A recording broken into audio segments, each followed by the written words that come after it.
Welcome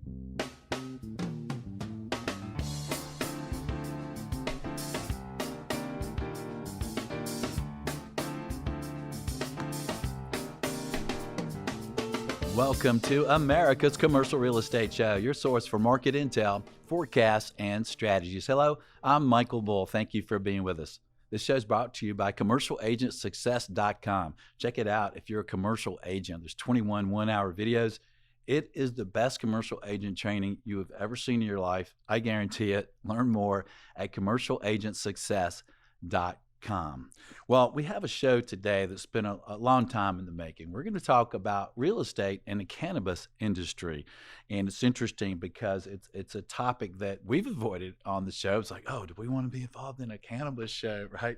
But is it becoming worldwide? Is it becoming a sector that in commercial real estate we want to know about? Well, please welcome my guest. It's Anthony Coniglio. He is CEO of Newlake Capital Partners. Anthony, good to see you. Thanks for joining us. Good to see you. Thanks so much for having me. Excited for our conversation today. Well, thank you. And tell me first about Newlake Capital, kind of what you guys do and what makes you different.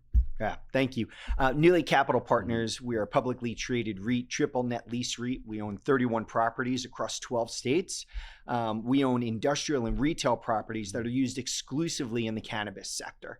So we own about 15 cultivation facilities where you grow and you manufacture cannabis products. And then we own 16 dispensaries where you have the retail activities for the sector. We were founded in 2019 and we went public in 2021 under the ticker symbol NLCP, Newlake Capital Partners. Great. The dispensaries that you have, are they in states where it's recreational cannabis is legal or in medical states as well? Or?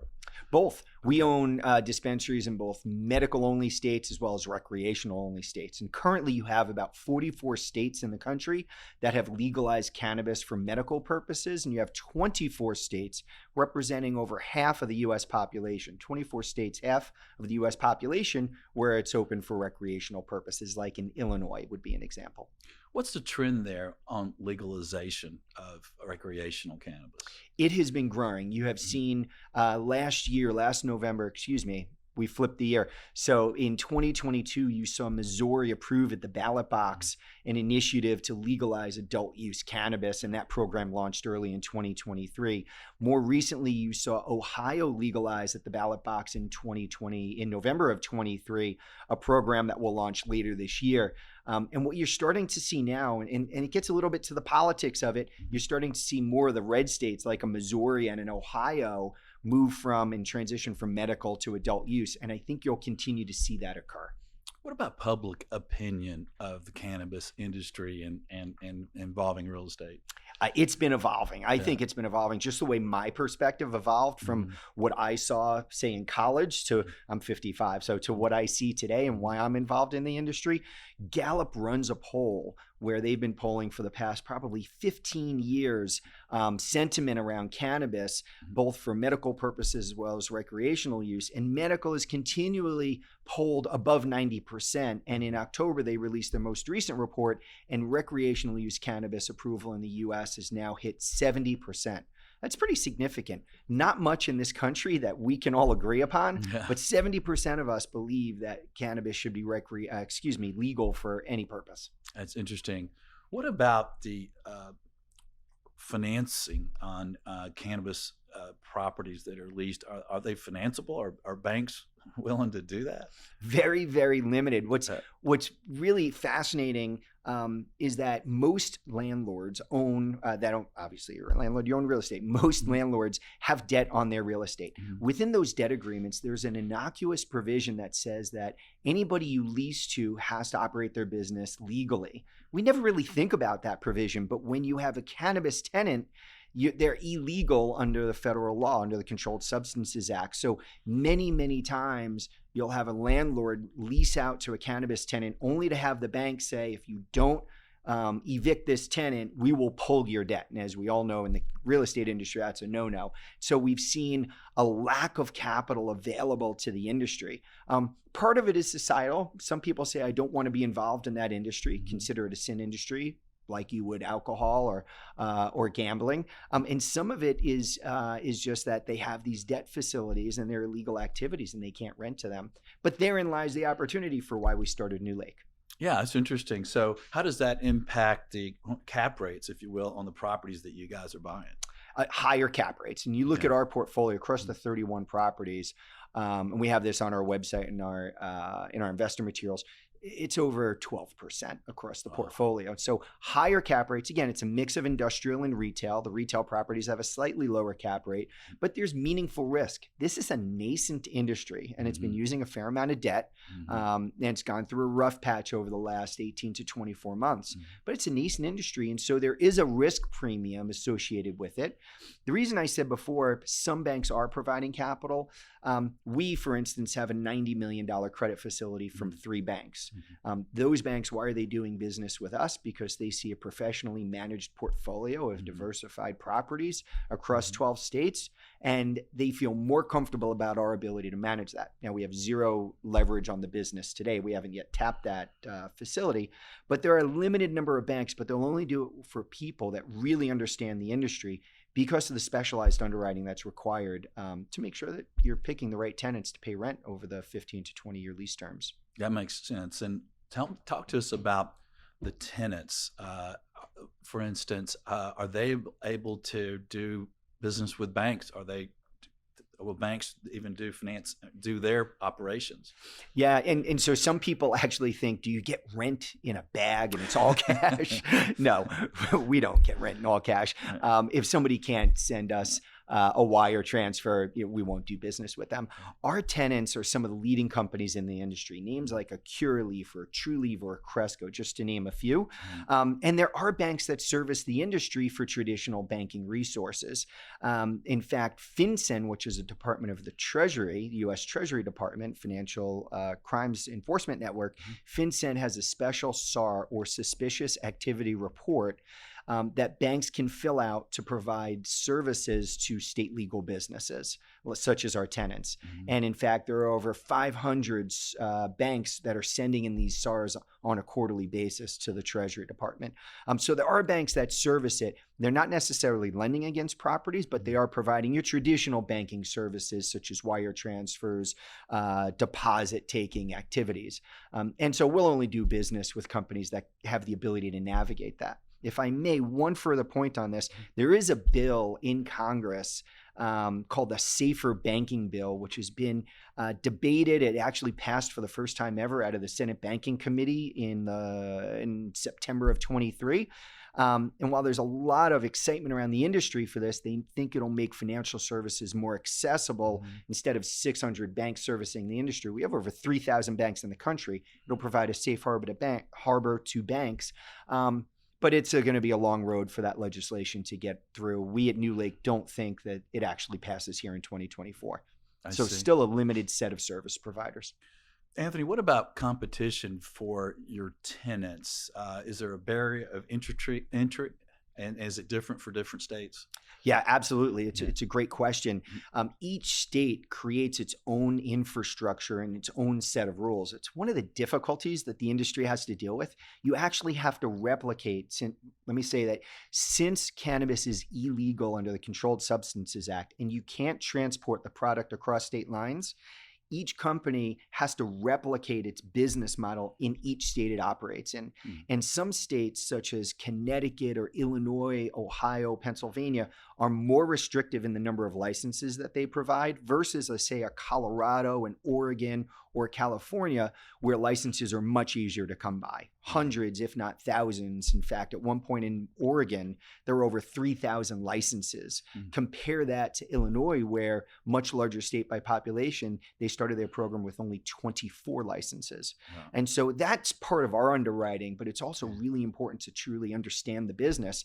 And as you can imagine, if you're operating in a state that has 23, 24 competitors, your pricing power and your ability to maintain margin is a lot better than competing in a state like Oregon or Colorado, where there's hundreds, if not thousands, of competitors. How profitable are these tenants? Some of them are very profitable. In fact, some of our retail locations rival revenue per square foot for a Tiffany's or an Apple store. Mhm. And in fact, we do publish four-wall coverage for our portfolio. And if you look at the average across our dispensaries, the average is 10. Now, we have some who are doing 4 to 5 times EBITDA coverage. We have some that are doing close to 20 times EBITDA coverage. Right? Insane. Yeah. Even on the industrial side, you look across the portfolio, and the average across the industrial portfolio is running over 4 times EBITDA coverage. And was as high as 5 at one point. And so we think that those are a couple of the key markers that certainly we look at when we underwrite transactions in the sector. What do you think about the future of cannabis real estate? Well, again, I mean, I could use a lot of puns. It's smoking. It's it's a greenfield opportunity. There's meaningful growth ahead of us, and the reason is this industry isn't creating a new product. It's not creating new consumers necessarily right now. It just needs to convert those activities that are already taking place in the illicit market into the legal channel. So many estimates say that the cannabis industry today is $100 billion industry, rivaling alcohol, rivaling many other industries.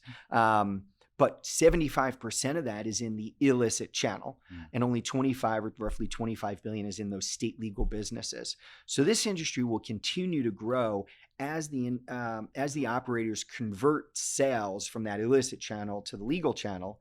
And in order to support that growth, you need real estate. You need to be able to cultivate the cannabis. You need to be able to manufacture the final form factors. That could be a vape pen, could be flower for consuming, could be an edible. You need to package those, deliver those to the retail dispensary. And so we see continued growth in industrial real estate needs for the sector as the growth in the manufactured products increases. But we also see significant need on the retail side as you are growing the distribution footprint for the industry. Do you have to grow it and sell it in the same state? Yes. Wow. Yes, you have to replicate your entire business in the same state. What's really unique about this industry right now is, let's use McDonald's as an example.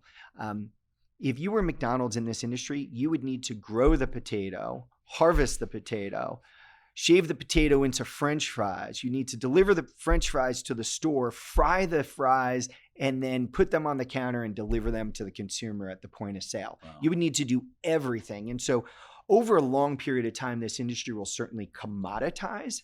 I don't see those state barriers coming down anytime soon. A lot of people think interstate commerce is around the corner. We certainly don't believe that.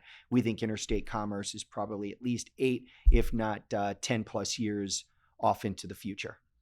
What are the benefits for income for the municipalities and for the states and cities where these are located?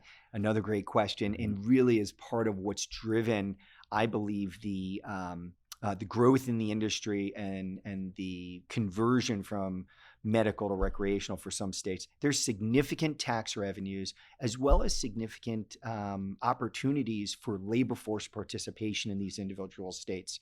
In fact, when you look at the Labor Department and you look at what they call a shadow tracking of the industry, there are hundreds, there's estimated to be over 400,000 jobs in the cannabis industry across the US. I've seen some estimates as high as 500,000.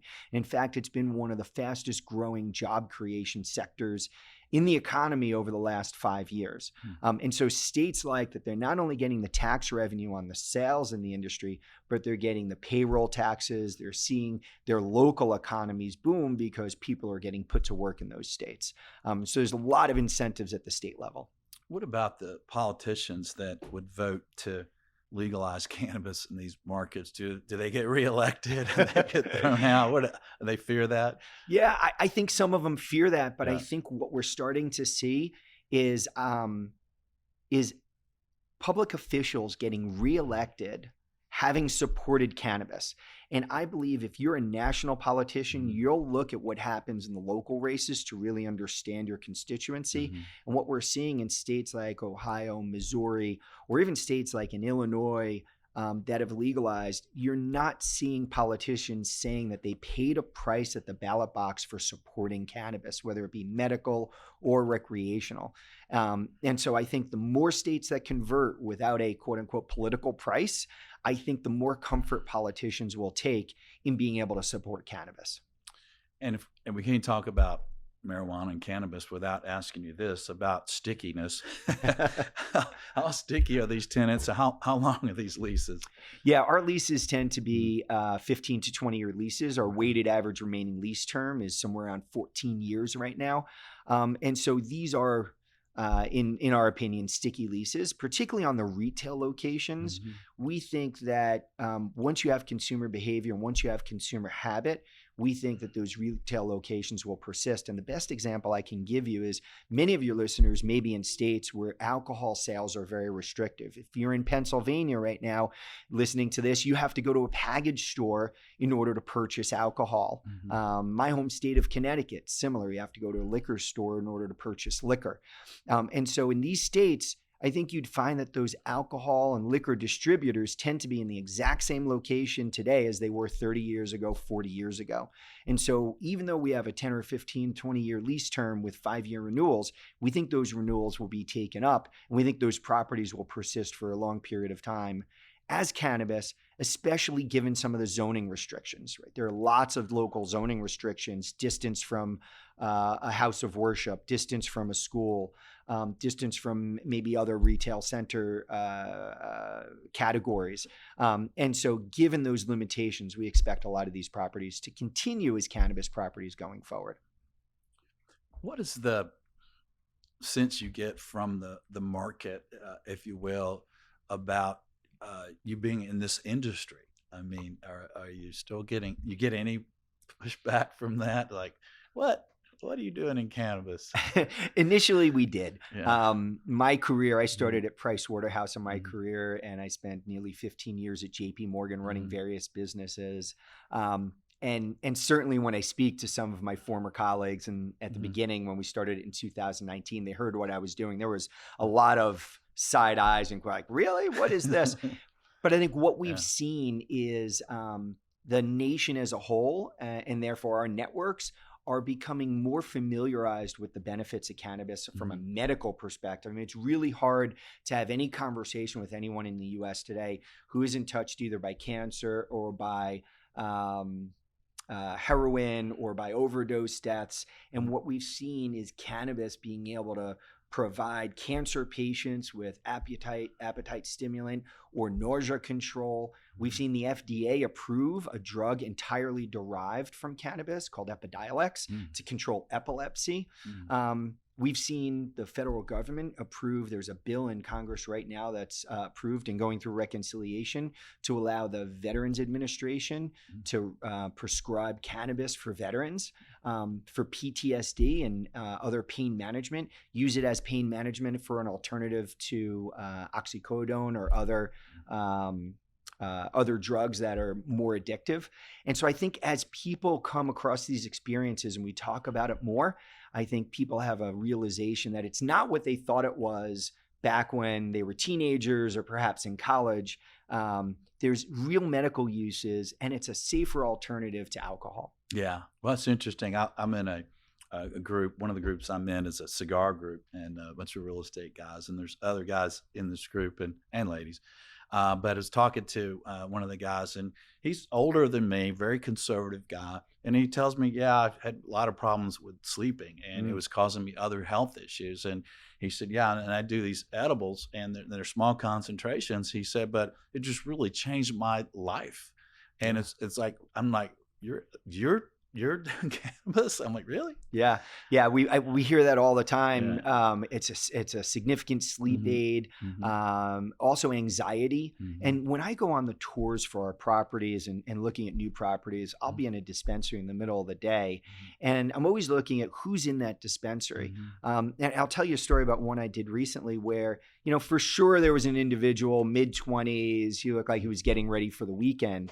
But there was a woman walking through that dispensary. Her hood was up, sunglasses were on, Mhm. and her behavior really suggested, some sort of anxiety that she was going through. There Mhm. was another guy dressed in military fatigues with Mhm. a limp, had a cane. I don't want to project what it possibly was, but I could tell by the dialogue with the bud tender, they call them bud tenders, No. that That's he was interesting. looking for pain relief. Mhm. And so I've seen firsthand the benefits that it can provide some folks. And I certainly have my mother-in-law, in fact, at one point was, maybe she doesn't want me telling everybody this, for sleep, as a sleep aid. Yeah. I think the more it's talked about, the more we're going to realize that people we know are consuming cannabis either for medical purposes or even in many cases for recreational purposes. As a landlord, with the lack of competing properties or landlords doing this, do you find you get a little bit of higher rent than from other potential businesses? For sure. When we look at the transactions that we've done, there is a cap rate premium that we get over the market cap rate, anywhere from 300 to 500 basis points. And rental rates too, or rental rates more in line with the market? No. Rental rates are stronger too. Are stronger, yes. You get any percentage rent? No. We are not getting, although we have one deal we modified recently where we have step ups in rent based off of certain levels of aggregate revenue. But we don't have any rent as a percentage of revenue transactions, all stated, scheduled with 2.5 across the portfolio, 2.5 annual bumps. Okay. Do you find that you have less competition from other landlords in this space? For sure. Yeah. For sure. It's one of the reasons we entered the sector. There are only, I would say, 2 of us that are institutionally still active in the sector. From the period 2019 through 2023, you had, I would say, Michael, probably 10 organizations try to get up and running. And I'd say of the 10, there are 2 of us that are really left standing in the public domain that have strong portfolios and that are growing their businesses. Well, such an interesting business. And the properties you're doing are single tenant properties, right? So yes, almost all of them are single tenant. We have 1 or 2 properties where maybe there are 3 on the retail side where there are 3 storefronts. We rent to the single tenant, and then that tenant will take care of any subleasing, but it's entirely on their bill. So they're subleasing to like companies that sell brownies and Doritos? Or? You laugh. You laugh. Yeah, not necessarily, but it is something we've talked about for sure. So you ever have a tenant that you're calling to get the rent, and they go, I don't know, man. I don't know. Wes, I don't know if I have it. You're hitting. Well, again, the organizations we deal with are very institutional. They're large corporate organizations, billion-dollar market caps, multi-billion-dollar market caps. We did have a situation last year where a tenant was unable to pay rent. They had in 2022 2 successive crop failures where it destroyed their ability to manufacture product, meet their wholesale contract obligations. In fact, they had to go out and buy third-party product to meet some of those wholesale obligations, significantly drew down on their cash resources at a time where the wholesale price for cannabis dropped from $3,000 a pound all the way down to $1,000 a pound. So just think about that. Wow. The end cost in the wholesale market dropped 66%. Wow. So the confluence of loss of cash flow, rapid and significant decline in wholesale pricing put significant pressure on them. We were able to resolve that issue. As I've told our investors for years now, I said, it's not that we're never going to have an issue. We're in a nascent industry. We absolutely will have an issue. We think we should be judged on how we work out that issue. So we were able to work through that issue with them. We've got them paying back rent. We provided them a little bit of a rent reduction. We took some equity in the company. We have a number of other features that we put in place to work out. We got some back rent paid. And so now they're back as a paying tenant. And today, as we stand, 100% leased and 100% paying rent. Excellent. And the crops that they had problems with, were those outdoor growing facilities? We don't do outdoor grows. We only do indoor grows. So think of a traditional industrial building that's been retrofitted, much the way lab space would take an industrial building and retrofit for an interior that's conducive to growing marijuana. So if they're indoor, why do they have a problem? You still get mold or mites. And one of the issues was mites, where mites went through the facility. These are small, microscopic. And this is still a living organism. And you have external inputs such as water and soil that go into the product. So you can still have problems, and many times tenants and all of our tenants do segment out the property, and so you could have a 100,000 square foot building that's segmented into, call it 40 rooms, because if you have a problem in your cultivation, you could limit it to a room or two. Whereas if you use a wide open space, some of these organisms are airborne. You can destroy the entire crop. Unfortunately, it doesn't always work well, and some of these microscopic organisms can still travel through the facility. And hopefully none of these facilities ever catch on fire, because I might be over there. You have to worry about driving by during that fire. It has happened, and we've had those jokes. Yeah. None of our properties. But. Yeah. Well, that's great. Well, what would you leave our audience with, Andy, you think about the cannabis industry and real estate moving forward? Yeah, I'm going to bet that a lot of your listeners at some point have come across a real estate deal in their market that has had a cannabis tenant. And I'd say anybody that's considering putting a cannabis tenant, please check your debt facilities. I can spend the entire time we have together talking about stories of landlords who signed a lease with a cannabis tenant only to have their bank call up and say, you sent us the list of who your tenants are going to be, and we're going to pull your credit facility in 30 days. From an investment perspective, there are many people that are looking at cannabis as an investment sector. And certainly you can try to pick the winners in that sector. What we like is the picks and shovels approach that we're taking to this industry. If you think about the gold rush, there were lots of people that went out west for the gold rush, but the companies that really made the money were the ones that sold them the picks and shovels. So we consider ourselves a picks and shovels type of company where we can generate return for our investors. We've grown our dividend every year since we've started the company. We pay out a quarterly dividend. So I'll just leave you with the words of our largest investor. I still have the upside opportunity in the legalization ultimately of cannabis and what that means as a valuation metric for the stock.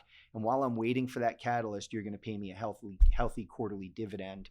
And because of our above market cap rates and no debt, it feels like a pretty safe dividend to many investors. I like it. Great industry. I love what you're doing, Anthony. Thanks for being on the show. Thank you for having me. All right. Appreciate the time. And thank you for joining us around the country or around the world. And until next week, be sure that you always lead, learn, and laugh, and join us for America's Commercial Real Estate Show.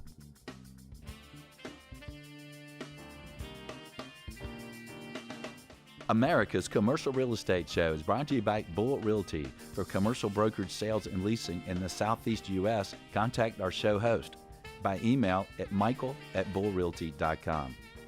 By Commercial Agent Success Strategies, 21 incredible one-hour agent training videos. Learn more at commercialagentsuccess.com. And by Lument. For senior housing, healthcare, and multifamily financing, visit lument.com. For more podcasts and videos, subscribe and visit creshow.com.